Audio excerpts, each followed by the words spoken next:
Friends, good morning to all you. हमारा topic चल रहा था केमिस्ट्री इन एवरीडे लाइफ और उसमें हम लोगों ने पढ़ा था एसिड के बारे में, फिर हम लोगों ने पढ़ा बेस के बारे में और उसी के आगे हम लोग नेक्स्ट पढ़ेंगे अम्ल क्षार सिद्धांत, यानी कि हम बोल सकते हैं एसिड बेस थ्योरी। तो बेसिकली हम लोग एसिड बेस थ्योरी के अंदर तीन थ्योरी के बारे में बात करते हैं। उसमें सबसे पहला होता है आर्हेनियस का सिद्धांत,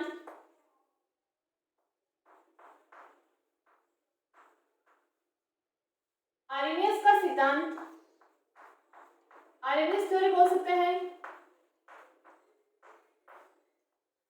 सेकंड हम लोग बात करते हैं ब्रांस्टेड लोरी सिद्धांत, ब्रांस्टेड लोरी का सिद्धांत।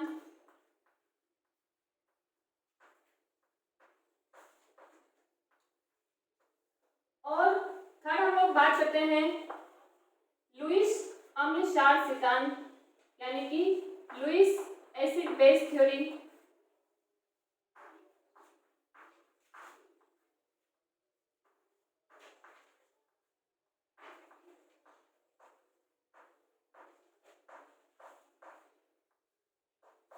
अब हम लोग एक एक थ्योरी के बारे में देखेंगे कि आर्हेनियस के अकॉर्डिंग एसिड क्या होता है, बेस क्या होती है। फिर हम लोग देखेंगे कि ब्रांस्टेड लोरी के अकॉर्डिंग एसिड क्या होती है, बेस क्या होती है। तो इसमें से जो सबसे ज्यादा इंपॉर्टेंट है वो ब्रांस्टेड और लोरी का सिद्धांत है, क्योंकि यहाँ से जनरली रीड की बात करें तो वहां पर भी क्वेश्चन पूछा जाता है, या फिर हम लोग बात करें जेट के एग्जाम में तो वहां पर ऑलमोस्ट हर बार हर साल एक क्वेश्चन यहाँ से पूछा जाता है। तो नेक्स्ट हम लोग बात करेंगे आर्हेनियस का सिद्धांत। तो फर्स्ट हेडिंग हो जाएगी हमारी आर्हेनियस सिद्धांत।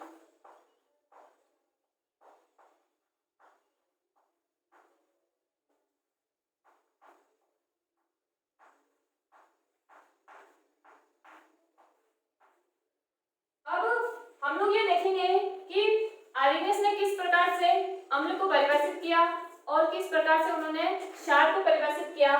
तो सबसे पहले हम लोग बात करते हैं एसिड अम्ल। तो बहुत ही सिंपल सिद्धांत है। मैंने आपको जो पढ़ाया था एसिड, तो हम लोगों ने क्या बोला था कि एसिड, सबसे पहले हम लोगों ने पढ़ा एसिड के सामान्य गुणधर्म, फिर हम लोगों ने पढ़ा एसिड के टाइप। तो वहां से आप लोगों को ये समझ में आ रहा होगा कि जनरली जो एसिड होते हैं उनमें क्या उपस्थित होता है, H+ आयन उपस्थित होता है। जैसे कि मैंने आपको कुछ उदाहरण भी बताए थे, HCl है, HNO3 है, H2SO4 है। तो यहाँ से आपको ये समझ में आ रहा होगा कि एसिड जो होते हैं उनमें क्या उपस्थित होता है, H+ आयन उपस्थित होता है। तो उसी H+ आयन के आधार पर उन्होंने अम्ल को परिभाषित किया। तो आर्हेनियस के अनुसार वे पदार्थ जो हाइड्रोजन आयन या फिर H+ आयन कह सकते हैं, वो अगर देता हो तो उसको हम लोग कैसे परिभाषित करेंगे कि वो क्या कहलाएगा, अम्ल कहलाएगा। तो इसको हम लिख सकते हैं ऐसे पदार्थ जो हाइड्रोजन आयन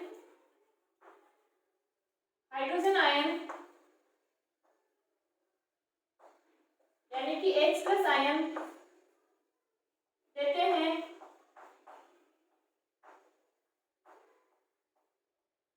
अम्ल कहलाते हैं, अम्ल कहलाते हैं। अब यदि हम उदाहरणों की बात करें तो HCl हो गया, और ये HCl जब टूटेगा तो ये हमें H+ आयन देगा और साथ में Cl- देगा। और हमने परिभाषा क्या लिखी कि ऐसे पदार्थ जो हाइड्रोजन आयन देते हैं ये क्या कहलाते हैं, एसिड कहलाते हैं। इसी तरीके से हम बात करते हैं HNO3 नाइट्रिक एसिड। इन एसिड्स के नाम मैंने पिछली वीडियो में लिख दिए थे, तो यहाँ पर वापस से लिखने की जरूरत नहीं है। फिर अपना ये किस तरीके से टूटेगा, हाइड्रोजन आयन और नाइट्रेट आयन में टूट जाएगा।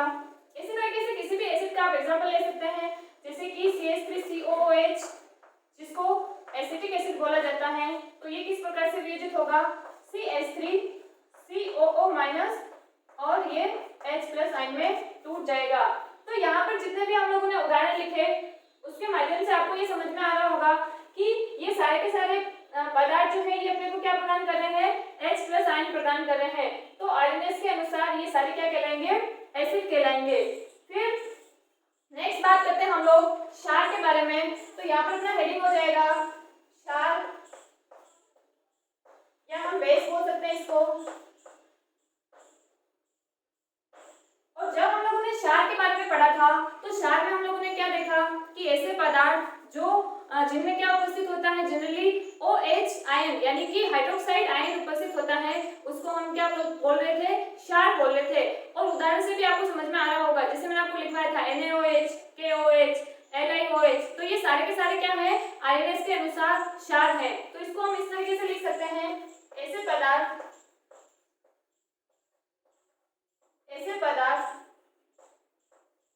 जो वियोजित होकर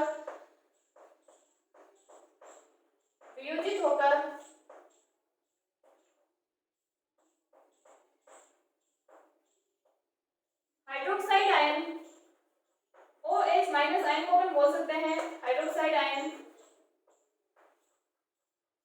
यानी कि OH माइनस आयन देते हैं, क्षार कहलाते हैं।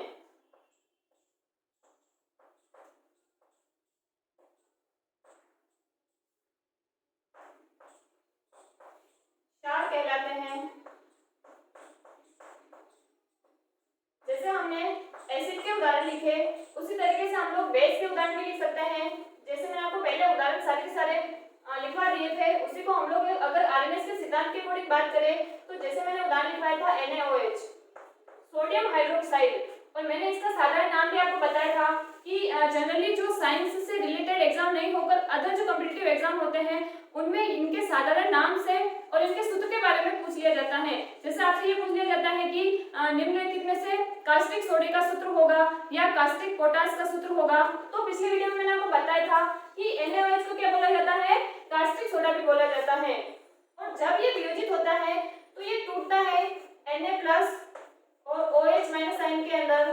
तो यहाँ पर हमने यही बोला कि ऐसे पदार्थ जो वियोजित होकर OH माइनस आयन देंगे उनको हम लोग क्या बोलेंगे, आरएनएस के अनुसार क्षार बोलेंगे। इसी तरीके से KOH ले सकते हैं हम लोग, ये भी जब वियोजित होगा तो ये देगा K+ और OH माइनस आयन। इसी तरीके से कोई भी आप ऐसा पदार्थ लेंगे जिसमें OH होगा तो वो जब भी वियोजित होगा तो वो क्या देगा, OH माइनस आयन प्रदान करेगा। तो सिंपल सा है, ज्यादा कुछ भी रटने की जरूरत नहीं है, क्योंकि ज्यादातर बच्चे जो होते हैं वो साइंस को रटने का प्रयास करते हैं। रटने की बिल्कुल भी आवश्यकता नहीं है, बिल्कुल सिंपल है। हम लोगों ने 3 सिद्धांत देखे, उसमें सबसे पहले आरएनएस का सिद्धांत, और आरएनएस के अनुसार अम्ल क्या है, जो वियोजित होकर H+ आयन देंगे, और क्षार क्या है, जो वियोजित होकर OH माइनस आयन देंगे। और इसके हम लोगों ने यहाँ पर उदाहरण भी देखे हैं। तो आपको ऐसे कंसेप्ट याद रखने हैं, कंसेप्ट समझने हैं, इनको रटना नहीं है। अब अपना दूसरा सिद्धांत हो जाएगा ब्रोंस्टेड-लोरे का सिद्धांत।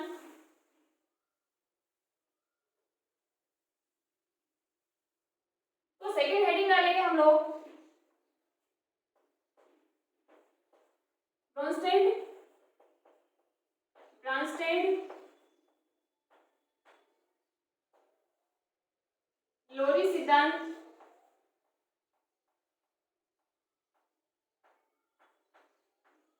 और जो कंपटीशन एग्जाम में क्वेश्चन पूछा जाता है वो जनरली इस सिद्धांत से ही पूछा जाता है। वो इसलिए क्योंकि एग्जाम में जनरली जो क्वेश्चन आता है वो ये आता है कि आपको कोई भी एक आयन या पदार्थ दे दिया होता है और उसमें से ये पूछा जाता है कि इसका संयुग्मी अम्ल क्या होगा, इसका संयुग्मी क्षार क्या होगा। तो ये जो संयुग्मी क्षार और अम्ल का सिद्धांत है, उसी सिद्धांत को हम लोग ब्रोंस्टेड-लोरे का सिद्धांत भी बोलते हैं, या इसका एक अन्य नाम भी है जिसको हम लोग बोलते हैं आयन विनिमय सिद्धांत, यानी कि आयन एक्सचेंज थ्योरी।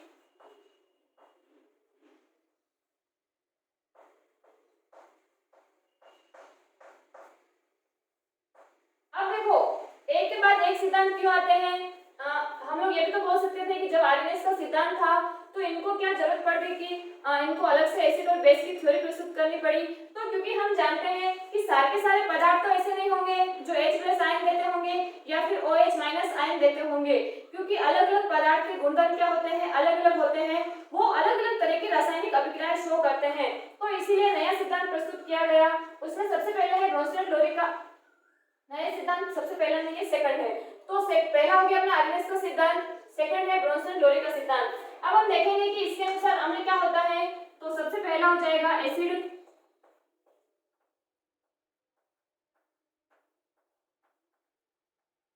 अब यहाँ पर एसिड की परिभाषा तो वैसी ही है जैसी आरएनएस ने दी थी, तो इसमें कोई भी अलग चीज नहीं है। तो यहाँ पर हम लिख सकते हैं ऐसे पदार्थ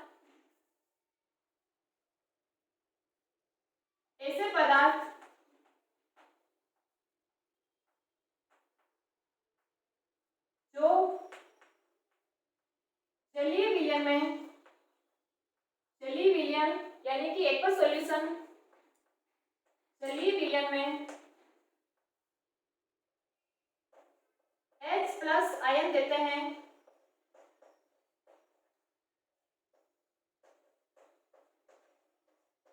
उनको अपन क्या बोलेंगे, अम्ल बोलेंगे। तो यहाँ पर हम उदाहरण भी सेम वैसे कैसे लिख सकते हैं जैसा हम लोगों ने आरएनएस में देखा था। तो हमने क्या बोला कि ऐसे पदार्थ जो जलीय विलयन में H+ आयन देंगे। तो यहाँ पर हमारा एक पदार्थ है HCl और इसका जलीय विलयन यानी कि H2 है। तो ये क्या करेगा, ये H+ आयन जो है ये इसको दे देगा। तो ये HCl इसका मतलब क्या है, H+ आयन इसको दे रहा है जलीय विलयन के अंदर, तो HCl क्या हो जाएगा, अम्ल हो जाएगा, ये वाटर हो जाएगा। और यहाँ पर देखो जब ये H+ आयन दे देगा और ये इलेक्ट्रॉन छोड़कर चला जाएगा तो अपने पास क्या प्राप्त होगा, Cl- प्राप्त होगा। और ये वाटर जो है ये एक H+ आयन ले लेगा तो ये H2 किसमें कन्वर्ट हो जाएगा, H3O+ के अंदर कन्वर्ट हो जाएगा। तो आई थिंक आपको समझ में आ गया होगा कि ब्रोंस्टेड-लोरी के अकॉर्डिंग एसिड क्या होता है। अब नेक्स्ट बात करते हैं बेस। तो सेकंड अपना हो जाएगा, इसमें आप कोई सा भी उदाहरण ले सकते हो, जैसे मैंने HCl लिया, आप HNO3 भी ले सकते हो, H2SO4 भी ले सकते हो। इस तरीके से आप किसी भी ऐसे एसिड का उदाहरण ले सकते हो जिसमें H आयन प्रेजेंट होगा। फिर अपना दूसरा है सिद्धांत, दूसरा जो है अम्ल के बाद क्षार हो जाएगा जिसको हम बोलते हैं बेस। अब देखो यहाँ पर थोड़ा सा अलग है, मैंने आपको क्या बोला था, आरएनएस के अकॉर्डिंग भी अम्ल वो है जो H+ आयन देता है, ब्रोंस्टेड-लोरी के अकॉर्डिंग भी अम्ल ऐसे पदार्थ हैं जो H+ आयन देते हो। लेकिन यहाँ पर क्षार की परिभाषा में थोड़ा फर्क है, यहाँ पर इसका उल्टा है। अम्ल ऐसे पदार्थ हैं जो H+ आयन देते हैं, लेकिन ऐसे पदार्थ जो क्या करते हैं, H+ आयन ग्रहण करते हैं, वो क्या कहलाएंगे, क्षार कहलाएंगे। तो यहाँ पर हम लिख सकते हैं ऐसे पदार्थ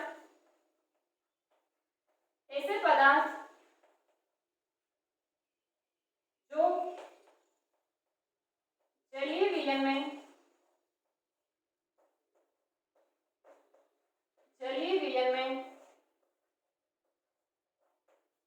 H+ आयन ग्रहण करते हो। वैसे मैं यहाँ पर आयन अलग लिख रही हूँ, यहाँ से अंडरस्टैंडिंग है कि H+ लिखा हुआ है, इसका मतलब ये नहीं लिखने से भी पता चल रहा है कि ये H+ आयन ही है।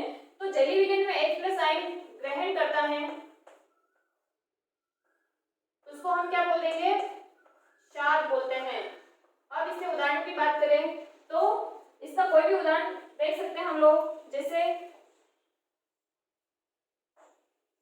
हमारे पास एक यौगिक होता है उसको हम लोग बोलते हैं अमोनिया, और अमोनिया का सूत्र होता है NH3। अब हमें पता है अमोनिया के ऊपर क्या होता है, एक लोन पेयर होता है। पता नहीं है तो भी कोई बात नहीं, आगे समझ में आ जाएगा कि लोन पेयर कैसे आता है, धीरे धीरे साइंस वालों को तो समझ में आ रहा होगा वैसे भी। फिर है NH3, अमोनिया है, और जब इसका जलीय विलयन में हम रिएक्शन करवाएंगे तो हमने यहाँ पर क्या बोला, ऐसे पदार्थ जो जलीय विलयन में H+ आयन ग्रहण करता हो। अब यहाँ पर यदि ये अमोनिया H+ आयन ग्रहण करता है तो ब्रोंस्टेड और लोरी के अकॉर्डिंग ये क्या कहलाएगा, क्षार कहलाएगा। तो यहाँ पर ये अमोनिया H+ आयन ग्रहण करता है तो ये बना लेता है NH4+, क्योंकि आपको पता है कि H जो होता है उसके पास एक ही इलेक्ट्रॉन होता है और वो ऑलरेडी दूसरे को अपना इलेक्ट्रॉन देकर खुद के ऊपर कौन सा चार्ज ले लेता है, +1 चार्ज ले लेता है।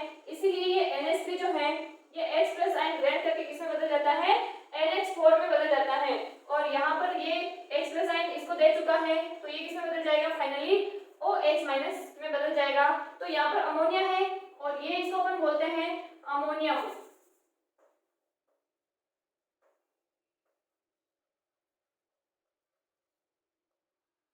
तो ये हम लोगों ने देखा ब्रोंस्टेड एवं लोरी के अकॉर्डिंग एसिड क्या होता है और बेस क्या होता है। अब मैंने आपको बताया था कि इसी सिद्धांत से संबंधित जो क्वेश्चन पूछे जाते हैं उसको हम बोलते हैं संयुग्मी अम्ल क्षार सिद्धांत। और क्वेश्चन यही से पूछा जाता है कि कौन किसका संयुग्मी अम्ल है और कौन किसका संयुग्मी क्षार है। तो इस सिद्धांत को मैं अलग से छोटे वीडियो में आपको बताऊंगी। अभी हम नेक्स्ट ये पढ़ेंगे कि तीसरा सिद्धांत हमारा लुईस के अकॉर्डिंग एसिड क्या होता है और लुईस के अकॉर्डिंग बेस क्या होता है। तो नेक्स्ट हम लोग हेडिंग लगाएंगे लुईस अम्ल क्षार सिद्धांत।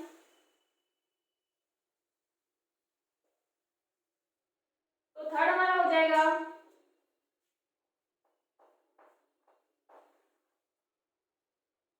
लुईस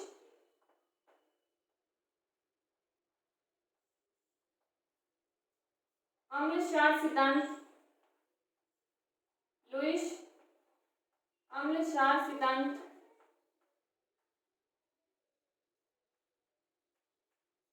अब मैंने आपको पहले ही बताया है कि पहले सबसे पहले आर्यनेस ने अपना सिद्धांत प्रस्तुत किया, लेकिन हम लोग जानते हैं कि उसकी भी कुछ कमियां थी। फिर दूसरा सिद्धांत किन्होंने प्रस्तुत किया?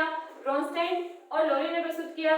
लेकिन सारे पदार्थ तो ऐसे नहीं होंगे जो H+ आयन देते होंगे या फिर H+ आयन ग्रहण करते होंगे। तो फिर तीसरा सिद्धांत प्रस्तुत किया गया और वो लुईस नामक वैज्ञानिक ने किया। इसीलिए इस सिद्धांत को बोला जाता है लुईस अम्ल क्षार सिद्धांत। अब सबसे पहले हम देखेंगे कि लुईस ने अम्ल को कैसे परिभाषित किया और क्षार को किस तरीके से परिभाषित किया। तो लुईस के अकॉर्डिंग एसिड, अब लुईस के अकॉर्डिंग एसिड ऐसे पदार्थ होते हैं जिनके पास क्या होते हैं?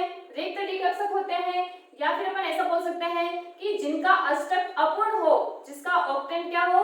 इनकम्प्लीट हो। ऐसे सारे के सारे पदार्थ लुईस के अकॉर्डिंग क्या कहलाएंगे? एसिड कहलाएंगे। तो यहाँ पर हम लिख सकते हैं इसके बारे में, ऐसे पदार्थ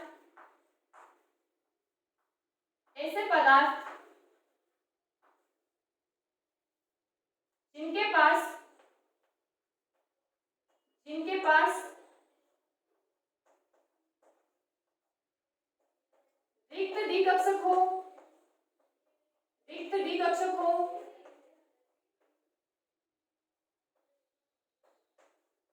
अथवा जिनका अष्टक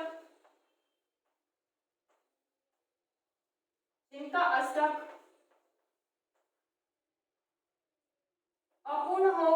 अष्टक से मतलब है ऑक्टेन। अब बहुत सारे बच्चों को अष्टक समझ में नहीं आता है बहुत बार, तो सिंपल सा है, मैं आपको बता देती हूँ। यहाँ पर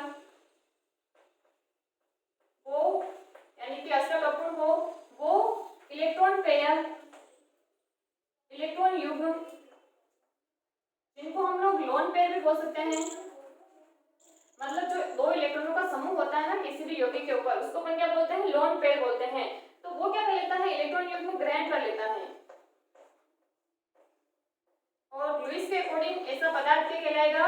एसिड कहलाएगा। अब सबसे पहले तो रिक्त डीकक्षक का मतलब यह है कि अगर आपको पीरियोडिक टेबल के बारे में थोड़ी सी जानकारी हो तो हम लोग क्या बोलते हैं कि जो सेकंड वर्ग के जो तत्व होते हैं, जो सेकंड आवर्त के जो तत्व होते हैं उनमें क्या होते हैं? रिक्त डीकक्षक नहीं होते हैं। यानी कि एक तो फर्स्ट आवर्त हो गया, एक सेकंड आवर्त हो गया।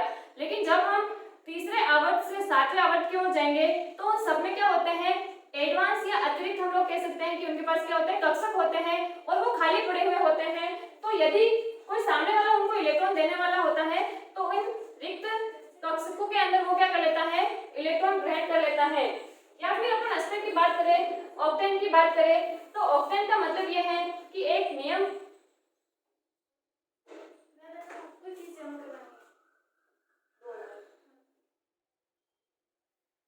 अगर हम अष्टक की बात करें तो अष्टक का मतलब ये होता है कि कोई भी परमाणु क्या करता है? अपना स्थायित्व प्राप्त करने के लिए अपने बाह्यतम कक्ष में 8 इलेक्ट्रॉन ग्रहण करता है।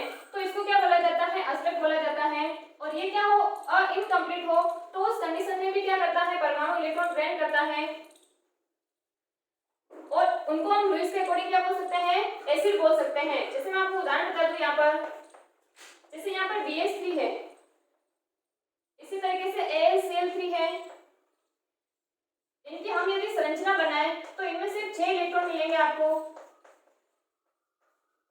यानी कि एक 2 इलेक्ट्रॉन के पास क्या होंगे, कम होंगे, तो ये क्या कहलाएंगे, लुईस अम्ल कहलाएंगे। अभी 2 मिनट का ब्रेक रहेगा, उसके बाद हमारा वीडियो कंटिन्यू होगा।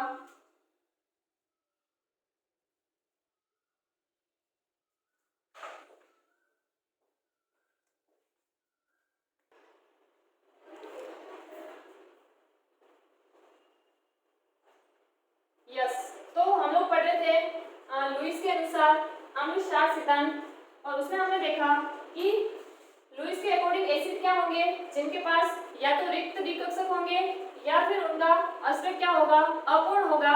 तो ऐसे पदार्थों को हम लोग क्या बोलेंगे, लुईस अम्ल बोलेंगे। और ऐसे पदार्थ क्या करेंगे कि सामने वाला यदि लोन पेयर दे रहा हो तो वो क्या कर लेंगे, उसको ग्रहण कर लेंगे। जैसे मैंने आपको यहाँ पर उदाहरण बताया है BH3 AlCl3। जब आप इनकी संरचना बनाओगे तो आपको ये पता चलेगा कि देखो यहाँ पर इलेक्ट्रॉन का साझा हो रखा है 1 2 3 4 5 6, यानी कि इसके पास टोटल कितने इलेक्ट्रॉन है, 6 इलेक्ट्रॉन है, यानी कि 8 इलेक्ट्रॉन कंप्लीट करने के लिए 2 इलेक्ट्रॉन क्या है, कम है।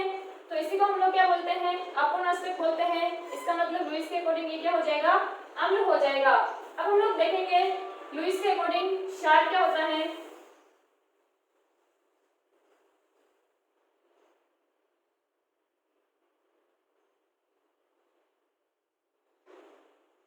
तो सेकंड हो जाएगा क्षार,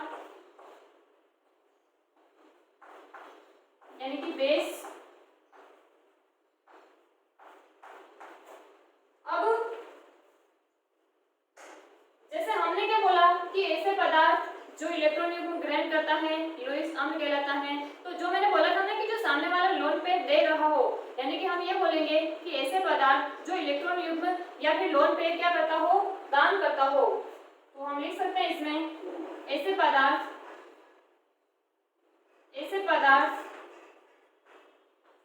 जो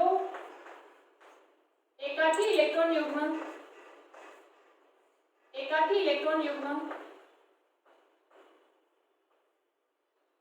दान करता हो,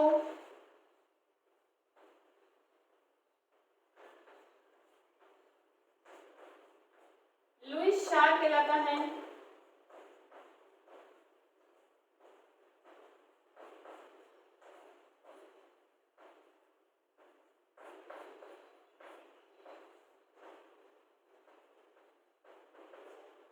अब लुईस अम्ल में जैसे मैंने आपको 2 ही उदाहरण बताए थे, एक BH3 एक AlCl3। इसके अलावा भी ऐसे पदार्थ जिनके ऊपर धनायन होता है, इसका मतलब ये है कि उसके पास इलेक्ट्रॉन की कमी है, तब वो भी किसमें आएंगे, लुईस अम्ल में आएंगे। और लुईस क्षार के अगर हम उदाहरण की बात करें तो जैसे मैंने अभी आपको एक उदाहरण बताया था NH3। तो NH3 जो है इसके ऊपर क्या होते हैं, 2 इलेक्ट्रॉन होते हैं, यानी कि इनको अपन बोलते हैं लोन पेयर या एकाकी इलेक्ट्रॉन युग्म। तो ये क्या कहलाएगा, लुईस के अकॉर्डिंग क्षार कहलाएगा। इसी तरीके से यदि मैं वाटर की बात करूं H2O, तो ये H2O जो है, ये जो ऑक्सीजन है इसके ऊपर 2 लोन पेयर होते हैं, 2 एकाकी इलेक्ट्रॉन युग्म होते हैं। तो लुईस के अकॉर्डिंग ये भी क्या होगा, लुईस क्षार होगा। या फिर हम सामान्यतः ऋणायन की बात करते हैं तो ऋणायन तब बनता है जब कोई भी पदार्थ या परमाणु क्या करता है, इलेक्ट्रॉन ग्रहण करता है। तो इसका मतलब ये है कि वो इलेक्ट्रॉन ग्रहण करेगा तो उसके पास इलेक्ट्रॉन की अधिकता हो जाएगी, तो वो भी किसकी भांति काम करेगा, लुईस क्षार की भांति काम करेगा। तो सामान्य ऋणायन में हम लिख सकते हैं जैसे क्लोरीन माइनस है, फ्लोरीन माइनस है, इसी तरीके से OH माइनस है। तो जनरली जो ऋणायन होते हैं, जो एनायन होते हैं, वो भी किसकी भांति काम कर सकते हैं, लुईस क्षार की भांति काम कर सकते हैं।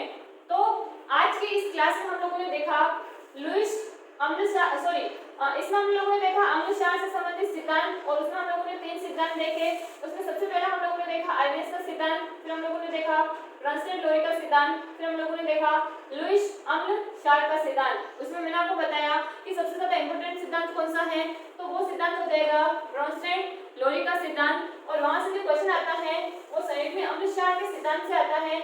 और जो नेक्स्ट क्लास होगी उसमें पर्टिकुलरली आपको ये पढ़ाया जाएगा कि लुईस अम्ल क्या होता है, लुईस चार्ट क्या होती है और इससे रिलेटेड एग्जाम्स में क्वेश्चन कैसे बनता है। तो आई होप आपको तीनों सिद्धांत अच्छे से समझ में आ गए होंगे। धन्यवाद दोस्तों।